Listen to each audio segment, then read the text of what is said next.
tell us your vision of a future Israel. So we're starting from a very low place right now, which is our Prime Minister is thanking Abbas, the last of the Munich terrorists, for giving us fire trucks after terrorism that he supports fully, the burning down of Israel, which was fully supported by Abbas. He went and thanked him. The Museum law, which was meant to curb the shibud, the control of the land by the Arabs, to make a statement that we're not to be disturbed.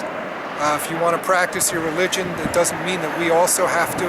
That Sharia will not be the law of the land.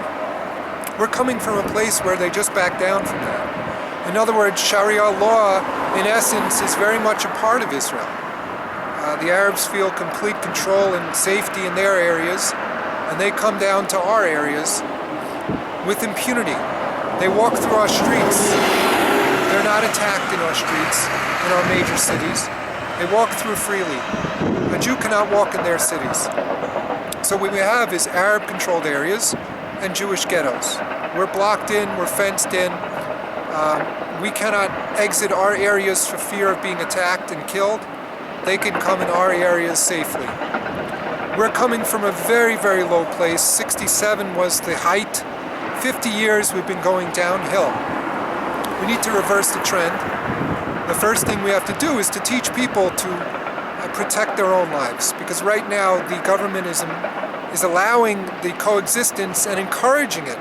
They're looking to expand coexistence with 11,000 permits of workers into Jewish cities, which further exacerbates thievery, crime, all the problems of the Arab sector, and brings it to the Jewish sector.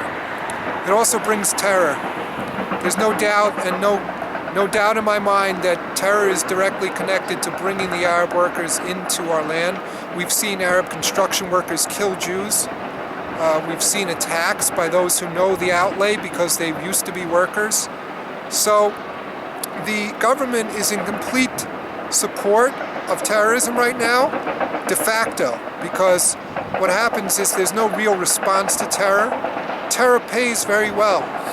And because it pays not only monetarily, but it pays by making the struggle continue and encourages the Arabs to continue the struggle, the state of Israel is partly responsible for the deaths of all the people who have been killed by terrorists because they refuse to take the proper actions. For 50 years they've been trying to have coexistence, and we bury coexistence every few months in Israel. Another victim's laid to rest. Well, people think, well, it won't be me, but statistically maybe it won't be, but maybe it will. Maybe someone in your family, maybe someone close to you. So we can't think that it'll never affect us, that terror is for somebody else's problem. Terror is every Jew's problem. And in order to go and reverse the trend, first we have to teach Jews that we're not thieves, that this is our land, every single inch of it. And someone has to get up and say that the land belongs to us, and those who are not with us need to leave. But no one is defined with us properly. There are those who define with us as those who want to make a declaration of faith to the Jewish state, which is not worth the piece of paper it's written on. Even if they themselves would be faithful, their children can go join Daesh, join ISIS, or become terrorists themselves, like we saw with Nishat Milchem, who shot up Dizengoff Street. He was the son of a loyal Arab. What we have here are problems that we cannot convince ourselves that there are others out there who want to kill us. The same people who we want to extend a hand to in coexistence want to destroy us. Once people accept that, half the battle is over. Because from that point on, then the understanding is there, it's us or them. It's going to be our land or theirs. There will be no in between. Because either they will kill us or we have to remove them. So we have to do this not through individual acts, but through legislation, through the Knesset. We have to work with the bodies that be, the Supreme Court, and everyone on the same side.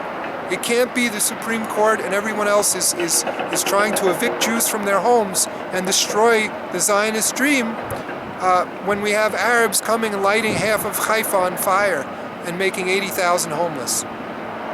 That was of no effect. There was no consequence. There was no effect on the Arab community. there was only a sparse, maybe 18, 19 arrests. Half of them let go.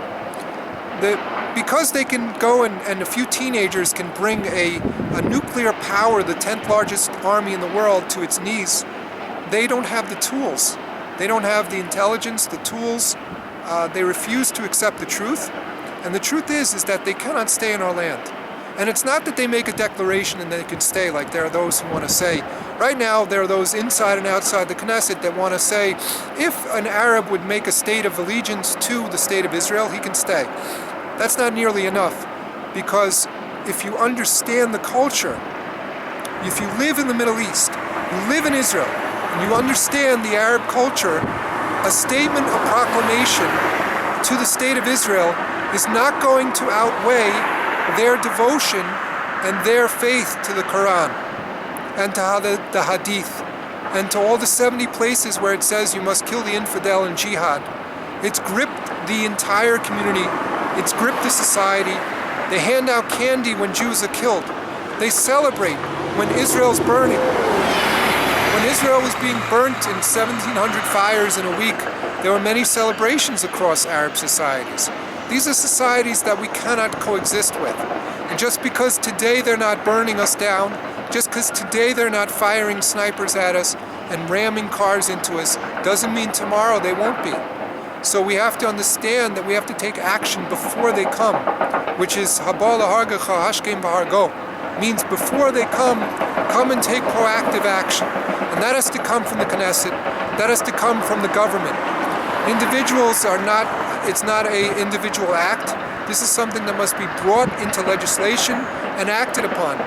And who is it, how can you define faith to the Jewish people and the state of Israel? The answer is we need to look into the Torah itself.